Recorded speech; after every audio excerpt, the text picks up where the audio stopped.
해뒀어요. 갈라디아서를 맨 처음 시작할 때 제가 갈라디아서 주제에 대해서 이야기를 했는데, 첫 번째는 믿음으로 의롭게 된다는 것이 가장 핵심 주제입니다. 그리고 두 번째는 예수 그리스도 안에서 누리는 자유에 대해서 이야기를 하고 있고, 그 다음에 성령을 따르는 삶, 마지막으로 하나됨과 공동체에 관하여서 이야기를 하고 있어요. 그것은 무슨 이야기냐면, 갈라디아서의 그 갈라디아 교회의 성도들이 바울이 전한 복음을 통해서 방금 이야기한 네 가지가 잘 이루어졌을 때에 그곳 가운데에 천국을 누리면서 경험하게 되는 거예요. 그런데 바울이 여기 교회가 너무 잘 세워졌다, 이제 난 다른 곳에 또 교회를 세우러 가볼 테니까 성도 여러분 잘 지내세요 하고 갔는데, 들려오는 소식이 다른 복음으로 인하여서 그런 것들이 점점 무너지고 균열이 생겼다는 거예요. 그래서 다른 복음을 붙잡은 성도들의 반응이 무엇이었냐? 믿음으로 의롭게 되는데 잘못된 믿음으로 잘못된 의로움을 세우게 되는 거예요. 그것이 무슨 말이냐면, 예수 그리스도를 믿음으로 말미암아 의롭게 되는 것은 자기 부인이에요. 자기를 비우고 예수님으로 사는 것, 자기를 비우고 예수님으로 나를 채우는 것입니다. 그런데 자꾸 다른 복음에 의해서 나의 열심으로 내가 의롭게 되려고 해요. 나의 선행으로 내가 의롭게 되려고 해요. 그것이 처음에는 좋아 보였어요. 막 청소도 하고 사람들도 도와주고 봉사도 하고, 근데 내 안에서 자꾸 불평 불만이 자라고, 내 안에서 다른 동기가 자라고, 사람들과의 분쟁이 생기고 하면서 점점 균열이 생기는 거예요, 신앙에. 그리고 예수 그리스도 안에서 자유를 누려야 되는데, 그러니까 예수 그리스도 안에서 예배하고 찬양하고 삶 가운데에서도 예배자의 삶을 살면서 자유를 누려야 되는데, 다른 복음으로 인해서 예배도 소홀하게 되고 삶 가운데 예배도 소홀하게 되고 신앙의 훈련 같은 것들을 소홀하게 하게 되는 거예요. 그러면서 세상의 초등 학문대로 나의 자유가 중요하구나, 평등이 중요하구나, 자꾸 그런 쪽으로 이렇게 기울어지게 되는 것이죠. 그러면서 점점 예수님과 복음과는 멀어진 삶을 살게 되는 겁니다. 믿음으로, 성령으로 역사하는 믿음을 가진 사람들은 성령을 따르는 삶을 살아요. 예수님을 믿는 사람들의 심령 가운데 성령께서 내 안에 계시는 것, 성령의 내주하심이 있는 줄 믿습니다. 저와 여러분들 안에 성령께서 살아 계신다고요. 그리고 우리는 민감한 영적인 반응으로 내 안에 성령님께서 하는 이야기, 그리고 내 안에 성령님께서 인도하심을 느낄 수가 있어요. 그런데 다른 복음으로 나의 삶이 복음에서 멀어지면 멀어질수록 성령이 희미해지는 거죠. 그래서 성령을 따르는 삶이 아니라 자기 의를 따라가는 삶, 자기 자아를 따라가는 삶, 나의 과거의 경험과 내 안의 소리를 따라가는 삶을 살아가게 돼요. 그러니까 겉모양은 교회에 다니고 겉모양은 그대로 성도인데 완전히 성도의 삶과 분리된 삶을 산다는 거예요. 갈라디아 교회가 그랬어요. 그리고 마지막으로 위와 같은 것들을 다 따라가게 되면, 복음을 따라가게 되면 마지막 반응이 뭐냐면 하나 돼요. 성령은 우리를 하나 되게 하시는 줄 믿습니다. 이 교회가 하나 되는 거예요. 가족 같아지고 끈끈해지고 똘똘 뭉쳐져요. 그래서 공동체의 삶이 무엇인지를 알게 되고 자연스럽게 하나 된단 말이에요. 그런데 다른 복음이 들어와서 자기가 생각하는 다른 믿음으로 의로워진 사람들, 예수 그리스도 안에서의 자유가 아니라 자기가 생각하는 자유를 쫓는 사람들, 성령을 따르는 게 아니라 자기의 자아를 따르는 사람들이 모인 교회는 분열되고 개인주의가 돼요. 쪼개지고 분쟁이 생기고 다툼이 생기고 헛된 자랑 때문에 서로 쪼개진단 말이에요. 그 얘기를 지금 갈라디아서를 통해서 계속 이야기를 하고 있었어요. 5장 26절에 헛된 영광을 구하여 서로 노엽게 하거나 서로 투기하지 말지니라. 이 말은 갈라디아 교회의 성도들이 헛된 영광을 구하면서 서로 노엽게 하고 서로 싸웠다, 그 말이에요. 교회 안에서 왜 이런 일이 일어납니까? 계속 거슬러 올라가다 보면 복음에 대해서 방향을 잃어버렸기 때문이에요. 복음은 교회에 처음 오는 사람이, 새신자들만에게 필요한 그런 메시지가 아닙니다. 복음은 우리가 신앙생활을 시작할 때부터 죽을 때까지, 주님을 만날 때까지 계속해서 내 안에서 읊조리고 묵상하고 키워가야 되는 것이에요. 계속해서 알아가야 돼요. 그래서 갈라디아서를 마치면서 이 네 가지 메시지를 우리가 기억할 수 있으면 참 좋겠다. 그래서 주보에다가 제가 적어놨습니다. 우리는 믿음으로, 예수 그리스도를 믿음으로 의롭게 되는 것이고, 그리고 주일날 예배드려야 되고, 수요일날도 예배드려야 되고, 또 교회에 무슨 일정이 있으면 같이 해야 되고, 찬양도 하고 사역도 봉사도 해야 되는 그런 것들이 나를 올가매거나 나를 자유롭지 못하게 하는 게 아니라 그리스도 안에서 누리는 자유가 진정한 자유다. 복음 안에서 누리는 자유, 율법을 지키는 것이 뭐 하지 말아라 뭐 하지 말아라가 우리를 올가매는 올무가 아니라 주님 안에서 자유다. 그리고 내 안에 성령께서 살아계시는데, 내 안이 성령께서 살아계시는데 그 성령의 음성, 성령의 인도하심을 따르는 삶을 살아야 되고, 그리고 우리는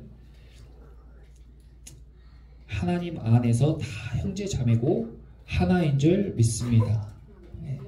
그렇게 교회에는 그런 공동체를 이루는 공간이에요. 그래서 우리가 지난 시간에 6장 10절 보시면, 그러므로 지금까지 제가 이야기한 그런 내용들, 그리고 그러므로 우리는 기회에 있는 대로 모든 이에게 착한 일을 하되 더욱 믿음의 가정들에게 할지니라. 왜냐하면 우리는 하나니까. 우리 가족이고 하나이기 때문에. 그러면서 이제 오늘 결론. 근데 참 이 결론이 그래요. 13절과 14절에 무엇에 대해서 이야기하고 있냐면 자랑에 대해서 이야기하고 있는 거예요. 자랑이 이렇게 대단한 것인가. 우리 주변에 자랑하는 사람들 많이 보잖아요. 일상처럼 느껴질 수도 있죠. 그런데 바울 사도가 13절에 너희의 육체로 자랑하려 함이라 하면서 육체로 자랑하지 말라고 이야기하고 있고, 나한테는 우리 주 예수 그리스도의 십자가 외에 결코 자랑할 것이 없다. 이것이 마지막 결론으로 이야기하고 있는 거예요. 그래서 오늘 자랑에 대해서 한번 나눠보려고 하는데, 자랑이라는 것이 단순히 남에게 나를 잘 보이려고 이야기하거나 뽐내는 그런 수준이 아니라는 거예요. 사람은 누구나 자기에 대해서 긍정적으로 생각하고 나타내기 위해서 자랑하려고 하는 본능을 가지고 있습니다. 그러므로 자랑이 막 꼭 나쁜 건 아니에요. 바울 사도도 너희 결코 자랑하지 말아라 이렇게 이야기한 게 아니잖아요. 육체로는 자랑하지 말고 예수님의 십자가로 자랑해라, 이렇게 자랑에 대해서 이야기해 줬어요. 자랑이 극단에 이르렀을 때의 반응, 이런 자랑은 절대 하면 안 됩니다 하는 반응들 여러분도 잘 알고 계시겠지만, 자기에 대한 긍정이 너무 강해가지고 타인들을 막 무시하는 사람이 있어요. 그렇죠? 자기는 다 맞고 너는 다 틀려. 그래서 상대방 막 무시하는 사람, 그런 사람은 자랑이 지나치는 그런 사람을 오만하다고 이야기합니다. 오만하다. 야, 그거 내가 하는데 넌 틀려. 나는 이런 것도 해봤고 저런 것도 해봤고 다 해봤어. 난 이런 것도 잘하고 저런 것도 잘해. 그리고 오만한 사람들의 특징. 그리고 조금 비슷한데 약간 다른 게, 자기 애가 너무 강한 사람이 있어요. 이런 사람은 오만과 다르게 이 나르시시즘이라고 하는데, 자기를 너무 사랑해. 자기를 너무 사랑하고 자기를 너무 좋아하니까 인정받고 싶어하는 욕구가 강하단 말이에요. 이런 사람은 평소에는 별로 티가 안 나는데 자기가 부정당하거나 인정받지 못했다고 생각될 때 공격적으로 반응이 나타나요. 욱 한단 말이에요. 자기 말이 틀렸다고 하거나 자기가 이야기하는 것이 부정되면 욱 하고 올라가요. 이런 것들이 나르시시즘 특징입니다. 근데 이런 것들은 우리가 저런 자랑은 분명히 잘못됐다라고 알 수가 있어요. 그런데 겸손한 척 하면서 은근히 자랑하는 그런 자랑이 아주 많아요. 그것을 전문 용어로 험블 브래그라고 하더라고요. 주보에다가 제가 써놨습니다. SNS 시대가 열리면서 이것이 점점 더 심해지고 있는데, SNS가 자랑투성인 거예요.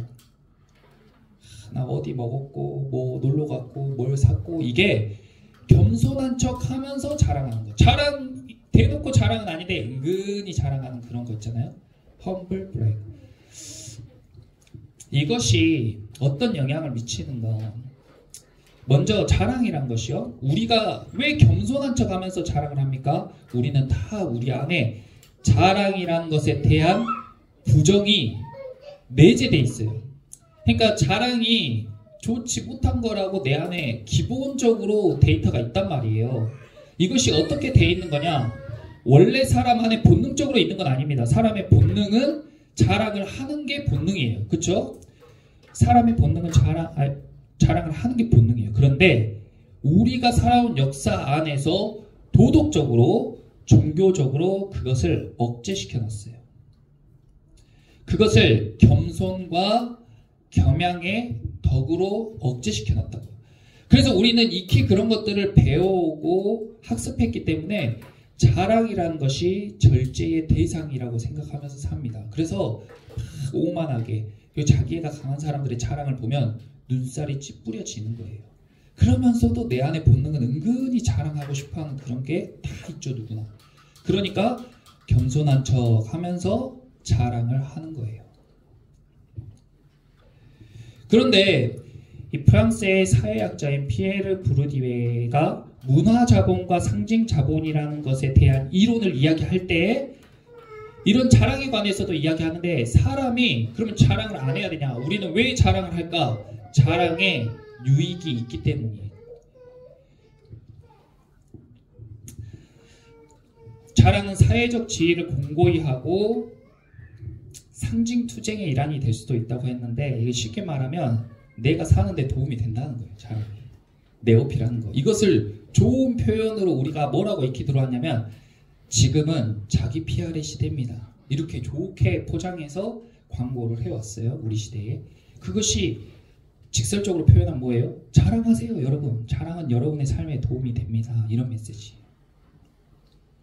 우리는 알게 모르게 기존의 우리의 도덕적, 종교적 관념을 깨 부수는 메시지들을 계속 들어오면서 살고 있다고요. 그래서 우리가 그런 것들이 우리 삶에 나도 모르게 반응으로 나타나요. 우리가 자꾸 자랑을 하게 되면 사회적으로 그것이 우리에게 득이 될 수가 있어요. 사람들에게 알려지고 좋은 사람과의 관계가 형성될 수도 있고 나의 지위도나 나의 인지도가 높아질 수 있단 말이에요. 그래서 우리는 자기 PR을 하고 자기가 자랑을 하게 되는 거예요. 그러니까 우리는 종교적으로, 도덕적으로 이렇게 보호받던 시대에서 그런 것들이 다 경계가 깨지는, 제가 전에 이야기한 방파제와 같은 것들을 오랜 역사 속에서 쌓아왔는데 그 죄의 물결을 막는 그 방파제가 깨 부서지는 시대에 살고 있어요. 이게 다 깨 부서지면 이것이 우리 삶으로 이제 쏟아져 옵니다. 그러면은 우리는 이제 점점 더 정신없는 자랑의 시대, 자랑의 노이즈 속에 살게 될 거예요. 왜 과거에 도덕적, 종교적으로 그것을 절제시켰는지 체감하게 되겠죠. 교회에도요. 교회는 강력하게 겸손을 강조하고 자랑을 절제시켜 왔어요. 왜냐하면 그것들이 사람들 안에 분쟁을 일으킬 것을 너무 잘 알기 때문에. 근데 자랑이 나의 삶에 도움이 된다는 것을 느껴요. 그리고 자랑해가지고 사람들에게 인정받으면 너무 기분이 좋은 거야. 그렇잖아요. 너무 기분이 좋잖아요. 내가 좋은 것을 먹고 좋은 것을 입고 좋은 것을 누리는 걸 사람들이 부러워하고 사람들이 칭찬해주면 너무 좋단 말이에요. 그것이 너무 달콤하단 말이에요. 그러니까 교회 안에서 믿음으로 의롭게 된 사람들, 복음으로 살아가는 사람들이 하나 될 때에는 그런 것들이 정말 절제됐었는데, 그런 것들이 자랑거리가 안 되고 오직 십자가에 못 박히신 예수님만이 자랑이 되었는데, 다른 복음이 나에게 들어오고 복음이 희미해지면서 내 자아가 올라오고 본능이 올라오니까 교회 안에서 사람들이 자랑하기 시작합니다. 그것이 갈라디아 성도들에게 분쟁이 되는 겁니다. 뭐가 자랑이 돼요? 야, 나는 할례 받았어. 나는 헌금을 이만큼 해. 나는 기도를 이만큼 해. 나는 예배를 한 번도 안 빠져. 너는 너는 직분을 가진 사람이 왜 그렇게 예배에 빠지냐? 그런 이유로 예배에 빠지냐? 나는 예배 빠져본 적이 없다. 몇십 년 동안 난 예배 빠져본 적이 없다. 그런 게 자랑이 돼요. 나는 기도를 하루에 몇 시간 한다. 난 성경을 몇 권이나 읽었다. 그런 게 자랑이 돼요. 대단하죠? 매일 기도하고 매일 성경 읽고 주일날 한 번도 예배 안 빠진 거 대단하죠? 그런데 자기 입으로 그것을 자랑하는 순간 그것은 헛된 영광이 되는 거예요. 그러니까 내 안에 성령님은 절대 그런 것들을 나에게 말하거나 행동하게 하지 않는데 내 본능을 따라가니까 그런 행동을 한다고요. 우리는 신앙생활을 할 때에 목사만 성령의 음성에 민감한 게 아니에요. 어린 아이부터 이제 갓 신앙생활을 시작하는 성도들도 자기 안에 성령이 살아계신 거, 예수님이 살아계신 것을 믿고 들으려고 하고 의지하면 음성이 들리고 인도하심이 보이는 줄 믿습니다. 예민한 영적 감각으로 그것을 자꾸 따라가려고 노력해야 돼요. 무턱대고 그냥 주일날 예배 한번 드린 것으로 나는 다 이제 해결됐어. 신앙적인 거, 종교적인 건 해결됐어. 그리고 내 안에 있는 자아를 따라서 막 살다 보면 엉터리 신자가 되는 거예요.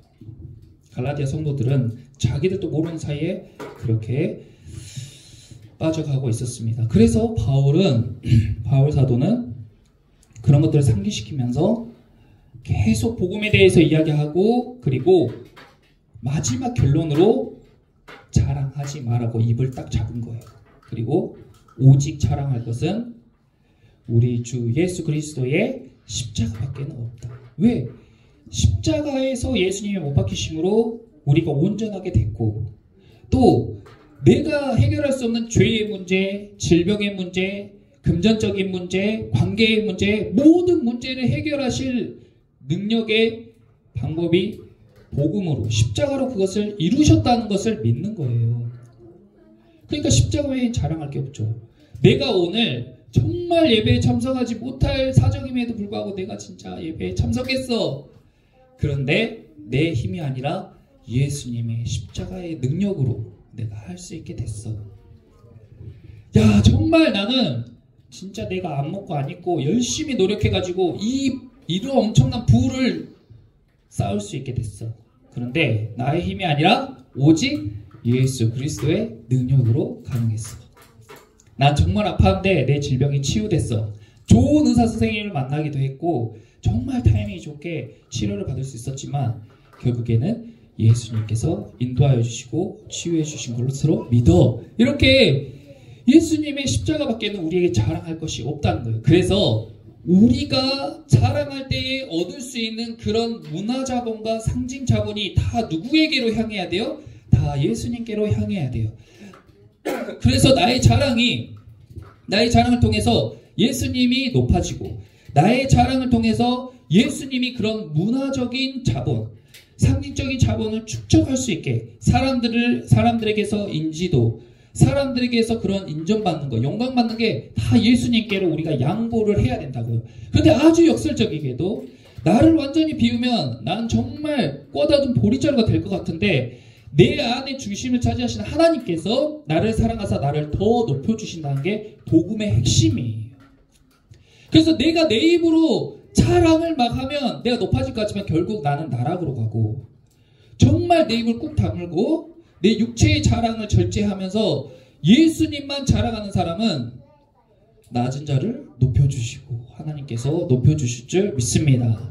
높여지고자 하는 그런 욕구 때문이 아니라 감사함과 기쁨으로 그렇게 하는 거예요. 복음을 믿는 믿음으로, 하나님의 말씀을 믿는 믿음으로 그렇게 해서 예민한 영적인 감각과 진지한 삶에 임하는 태도로 복음을 대해야 되는 거예요. 가볍게 적당히 하면서 바라는 건 너무 많아. 주일날 한번 예배드리고 하나님 앞에 잠깐 기도하는 것으로 바라는 게 너무 많다고요. 그런 건 없어요. 하나님은 그렇게 자기의 능력을 마음대로 쓰시는 분이 아닙니다.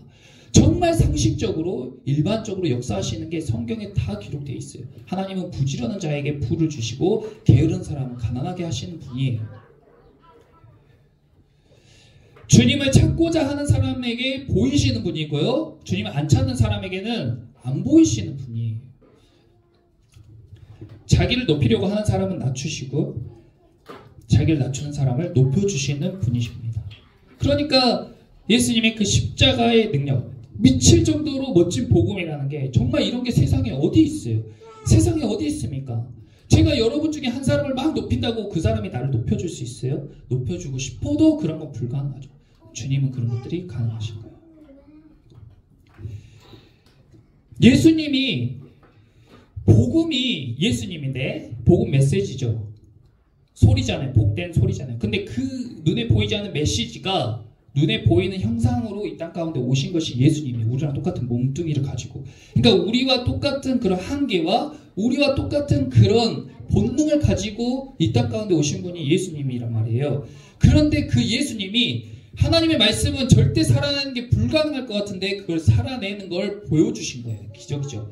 그러니까 그 어떤 사람보다도 자랑할 것이 넘쳐나는 분이 예수님이에요. 그렇잖아요. 예수님은 자랑할 게 너무 많아요. 아픈 사람을 고쳐주시고 심지어 죽은 사람도 일으켜 세우시고 그러면 그거 얼마나 자랑하고 싶겠어요. 근데 그 아픈 사람을 딱 고치셨을 때 예수님 어떻게 했어요? 아무한테도 말하지 마. 아무한테도 말하지 마.